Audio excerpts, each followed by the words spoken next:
আমরা দোয়া করি অনেক, অনেক আপনি আরো সাফল্য লাভ করেন। তো আমি একটু জানতে চাই যে ইনশাআল্লাহ। আ আপনি তো দেশের বাইরে পড়াশোনা করেছেন। দুটোই দেশে উন্নত ২ টি দেশে আপনি আ পড়াশোনা করার সৌভাগ্য হয়েছে।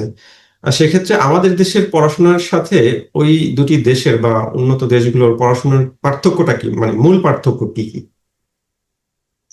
আমাদের দেশের সাথে ইউরোপিয়ান দেশগুলোর ইউনিভার্সিটির পড়াশোনার যদি পার্থক্য ধরি, তো বলে শেষ করা যাবে না। আপনি মূল অনেক বেসিক যে বেশি। পার্থক্যগুলো আমাকে কাইন্ডলি একটু বলেন। প্রথমত হচ্ছে এখানকার পড়াশোনার যে মান সেটা অনেক উন্নত বাংলাদেশ থেকে। এখানে হচ্ছে গবেষণা ভিত্তিক। ওকে। আর বাংলাদেশে যেটা আমিও করেছি যে মুখস্থ করে এক্সাম দিয়ে পাশ করে ফেলছি। এটা এখানে কোনোভাবেই পসিবল না। এখানে মাসে ২ বার হলেও আমার ইন্ডাস্ট্রি ভিজিটে যেতে হয়েছে।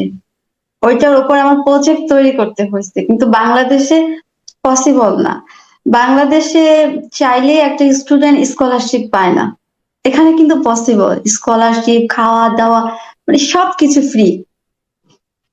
এটা তো মনে হয় সবথেকে বেশি একটা সুবিধা। আর জবের যে একটা অপরচুনিটি স্টুডেন্টদের, এটা তো বেস্ট ইউরোপ বাংলাদেশ থেকে। আচ্ছা, আচ্ছা।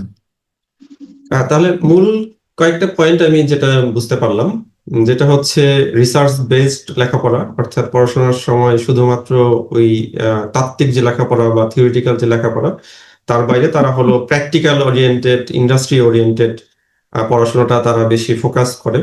এর পাশাপাশি ওখানে একটা জবের ফ্যাসিলিটিস, বিশেষ করে স্টুডেন্টদের জন্য পার্ট টাইম একটা জবের ফ্যাসিলিটিস আছে, যেটাও আসলে ওই সমস্ত দেশের শিক্ষার্থীদেরকে অনেক বেশি উদ্বুদ্ধ করে লেখাপড়া করার জন্য। পাশাপাশি তার যে সেলফ সাফিসিয়েন্সি অথবা সেলফ যে রিলায়েন্স বা ইন্ডিপেন্ডেন্স বলি, এটার ক্ষেত্রেও তাকে আসলে সহযোগিতা করে। তাছাড়া আহ, স্যার, একটা জিনিস কি মনে হয়, আমাদের বাংলাদেশের 99% শিক্ষা প্রতিষ্ঠানগুলো না মানে সরকার নিয়ন্ত্রণ করে থাকে। পাঠ্যপুস্তক, সিলেবাস, আচ্ছা, প্রশ্ন, আচ্ছা, মানে স্বাধীনতা বলতে কিছু নেই। কিন্তু আচ্ছা, এখানে স্বাধীনতা জিনিসটা আছে। আচ্ছা, আচ্ছা। এটা যারা একাডেমিশিয়ান অর্থাৎ শিক্ষাবিদ যারা, ওনারাই এই ব্যাপারটা পরিচালনা করেন উন্নত দেশগুলোতে, এটাই আপনি বলতে চাচ্ছেন? জি। আচ্ছা, আচ্ছা।